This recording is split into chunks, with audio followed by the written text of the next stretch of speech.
Hi guys, and welcome to video 1 in my 3-part series of what first-time homebuyers need to know before they start to purchase a home.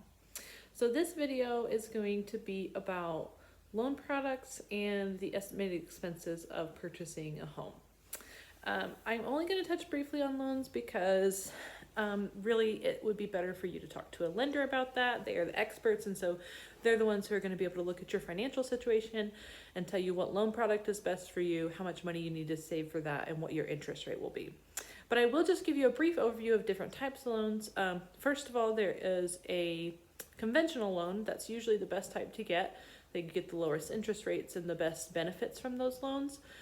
So if you can qualify for conventional, that's usually the way to go. It ranges anywhere from 20% down to, they have loans as low as 3% down for conventional, depending on what you qualify for.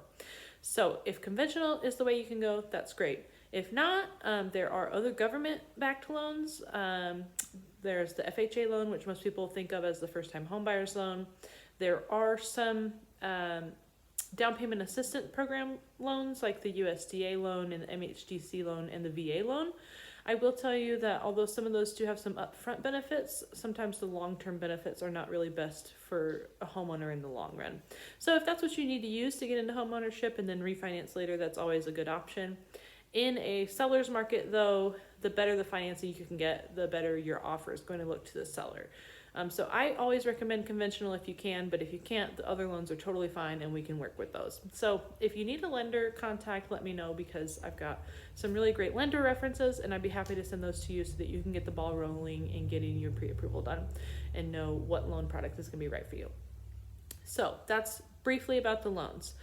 Next, I'm going to talk to you about the estimated expenses of purchasing a home. Of course, everyone knows that you have to have a down payment.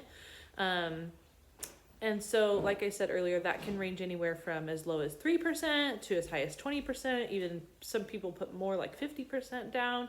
It really just depends on what kind of circumstance you're in, and what you can qualify for with your lender. Just because you have enough money saved for your down payment doesn't mean that that's the only expense in purchasing a home. That the other expenses that you're going to run into, number one, are going to be closing costs.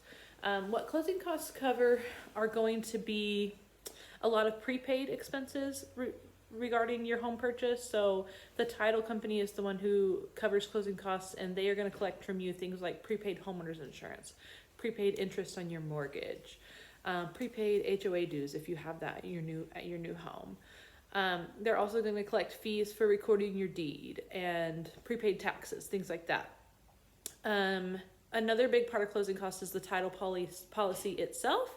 And the title policy is what ensures free and clear title from you or from the other person to you.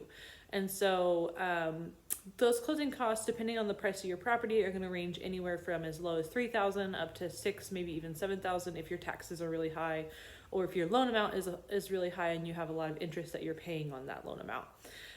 It really just depends on where your price point is and what you're looking at. And that's another great question. When you do get your pre-approval from your lender, they are going to go over what your closing costs are going to be. In addition to closing costs, there are some out-of-pocket expenses as well. And this is the one I think most people aren't prepared for, is that there are some expenses you have to pay for in the loan process that you don't get back if it all falls apart. And that's the money you need to be prepared to put on the line to risk for the house that you want for you and for your family, and to make that step into home ownership. There's a little bit of risk on the line here. So the first thing that comes out of pocket is your earnest deposit. This is an assurance of good faith that you put down. It's almost like a promissory amount. But basically, when you put an offer in on a property, you're going to also put in what's called an earnest check. And that earnest check is telling the sellers that in good faith, you intend to purchase their home. And if you walk away from the transaction for any reason that is not already outlined in the contract, and there are reasons you can walk away in the contract. Don't hear me that you can't walk away once you put the earnest money down. But if it's for a reason outside of the contract, like you just get cold feet or you change your mind, then you're telling the seller, hey, in good faith, I'm planning on buying your house, and if I don't, then you get to keep my earnest money. A really standard earnest deposit amount is about $1,000, and that money is your money that gets credited to you at closing. So let's say your total down payment was going to be $5,000 and you put $1,000 down for your earnest deposit. Then that means the only cash you have to bring is $4,000, if that makes sense. The next thing you have to pay for are your inspections. And this is something that is non-refundable once you pay for the inspection on the home that you're trying to purchase. That's a service that you're paying the inspector for.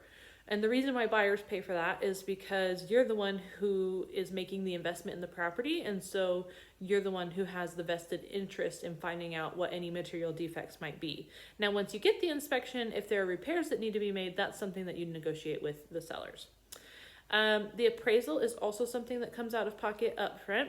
Earlier, when I talked about those closing costs that all get collected, usually the appraisal is considered to be a part of that total closing cost figure. So let's say your closing costs were $5,000. The appraisal costs about $500 or $600. So if you pay for that out of pocket up front, then at the end when you pay your closing costs, it's not the full $5,000, it would just be $4,500. And it's the same concept with the appraisal as it is with the inspection, that number one, you're the one with the vested interest in the property, you're the one who's getting the loan on the property, and the appraisal is what ensures that the property is worth what you're paying for it. And it's a service that gets provided prior to closing. So that's why the buyer pays for the appraisal up front. Now, of those three costs, the earnest deposit, the inspection, and the appraisal, if your earnest deposit is $1,000 and your inspection is $500 and your appraisal is $500, then that means that you need to have $2,000 ready to spend out of pocket, like liquid cash, within the first couple of weeks of going under contract on a house. That $1,000 earnest deposit, or whatever your earnest deposit amount is, does come back to you when you close. But the other two costs, the inspection and the appraisal, those don't come back to you because you're paying someone for that service. Now, I mentioned a second ago that maybe $500 should be a reasonable amount for the inspections, and that is true. That's probably the normal amount that people pay for like your basic inspections, like whole house, radon, and termite. But there are additional inspections that sometimes need to be done, like sewer or mold or electrical or roof or structural engineering. And if you do need any additional inspections on top of your standard house inspection, then that cost could go even higher. And each one of those inspections would be like $100 to $200. So like you could theoretically spend over $1,000 on inspections alone. And if that's something that is necessary for your house, then that's not necessary for all houses. And we'll kind of know that when we go look. And if it's kind of in bad condition, you're probably going to need more inspections. If it's in great condition, you probably aren't going to need that many inspections. So it all just depends on what type of property you're looking for and what your goals are with that property. So that is the wrap up of number one, making sure that you get your pre-approval and the right loan product for you. And then number two, what your estimated expenses are. So just to review, let's say your down payment, your purchase price amount, let's say you want to find a house that's $100,000. That means your down payment would be $3,000 if you got as low as 3%. And let's say the seller covers a little bit of your closing costs, and so you have to cover $3,000 of your own closing costs. And then your out-of-pocket expenses between your earnest deposit, your inspections, and your appraisal, let's say on the very low end, that's going to be $1,500. So that's $3,000 plus $3,000 plus $1,500 is $7,500, I think. I'm not good at math.